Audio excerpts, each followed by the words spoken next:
Sir మాకు అదే గత సంవత్సరంలో పింఛన్ పెట్టాను సార్. పెడితే జగన్ ప్రభుత్వం ఉన్నప్పుడు ఆల్రెడీగా పేరు వచ్చింది. పేరు వస్తే వెరిఫికేషన్ అన్న అయిపోయింది. తర్వాత మళ్ళీ ఆగిపోయింది సార్. అందుకే మళ్ళీ ఇక్కడ రావడం జరిగింది సార్. అంటే సార్ మాకు బ్లైండ్ సార్, పూర్తి కనిపించదు.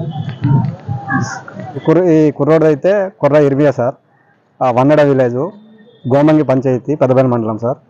అంటే నాకు హాస్టల్లో అంటే కాలేజీలో నాకు ఫ్రెండ్ సార్. మాది ఉక్కుంపేట మండలం, మాది గొందూరు విలేజ్ సార్. మాది ఒక ఫ్రెండ్గా నేను ముందు సర్టిఫికేట్ అనేది ఆఫ్లైన్లో ఉండేది సార్.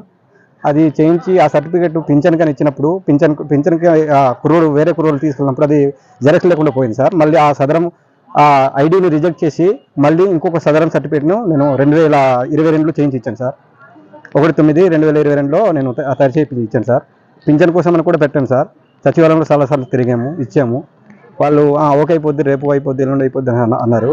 మళ్ళీ అక్కడ కలిసిన దాకా ఇటు వెరిఫికేషన్ చేయాలి, ఇది చేయాలని చెప్పి కరెంటు బిల్లు ఇవన్నీ మొత్తం తీసుకున్నారు సార్. తీసుకున్న తర్వాత ఏం చేశారంటే మళ్ళీ కూడా అవ్వలేదు సార్. అవ్వకపోతే మళ్ళీ ఎంపీడీ ఆఫీస్లో మేము కలిసాం సార్. కలిసిన తర్వాత కూడా ఓకే అమ్మ అయిపోద్ది అని చెప్పి వాళ్ళు పంపించేశారు సార్ మాకు. తర్వాత మళ్ళీ అలాగ పంపించేసిన తర్వాత వస్తుందేమో అని వెయిట్ చేశాం సార్. ఇప్పుడు వాళ్ళ పెళ్ళి అయిపోయింది సార్. పెళ్ళి అయిపోయిన తర్వాత ఒక పాప ఉంది. కుటుంబాన్ని పోషించడానికి చాలా ఇబ్బందిగా ఉంది. వీడేమో ఉరేసుకుని చచ్చిపోతానని అంటాడు సార్. నాకు ఒక ఫ్రెండ్గా నాకు కూడా బాధగా ఉంది సార్. ఎందుకంటే నేను ఫ్రెండ్గా చాలా బాధపడుతున్నాను సార్. చిన్నప్పటి నుంచి బ్లైండ్ కాదు సార్. ఇప్పుడు జూనియర్ కాలేజ్లో వాడు కాలేజ్ చేస్తున్నప్పుడు ఒక కన్ను పోయింది, నరం పోయిందని అన్నారు. తర్వాత నేను ఎన్నోసార్లు తీసుకెళ్ళాను కుర్రోడికి. తీసుకెళ్తే రెండో కన్ను కూడా పోయే అవకాశాలు ఉంటాయి. నరము పోతే రెండు కళ్ళు కూడా పోతాయని అన్నారు. అలాగే తర్వాత 100% అయితే నిల్లు సార్. ఫుల్గా బ్లైండ్ సర్టిఫికేట్ ఇచ్చారు.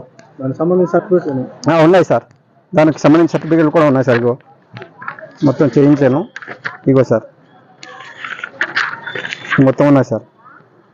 ఈ కేస్ట్ అయితే పీటీ సార్. వీళ్ళు కుటుంబం నిరుపేద కుటుంబం సార్. తినడానికి పూట గడవదు, అలాంటి పరిస్థితిలో ఉంటారు. వీళ్ళకి ఇల్లు అనేది మొన్న గ్రాంట్ అయింది సార్. ఇల్లు అయితే వాళ్ళు నాన్న వాళ్ళు వాళ్ళ అనే వాళ్ళు కట్టుకుంటున్నారు సార్. వీళ్ళు పెళ్ళైపోయి ఒక గదిలో ఉంటున్నారు సార్. బాత్రూమ్ కూడా లేదు సార్. బయటకు వెళ్ళడానికి చాలా ఇబ్బంది పడుతున్నారు. ఇప్పుడు వీళ్ళు ఏదైనా సరే జీవనము గడపాలంటే వీళ్ళకి ఎక్కడన్నా రోడ్డు పక్కన ఒక గవర్నమెంట్ ప్లేస్ ఇచ్చి ఒక షాప్ అనేది వాళ్ళ ఆవిడ 8th క్లాస్ వరకు చదువుకుంది సార్. ఇప్పుడు ఓపెన్ 10th రాయడానికి వచ్చింది.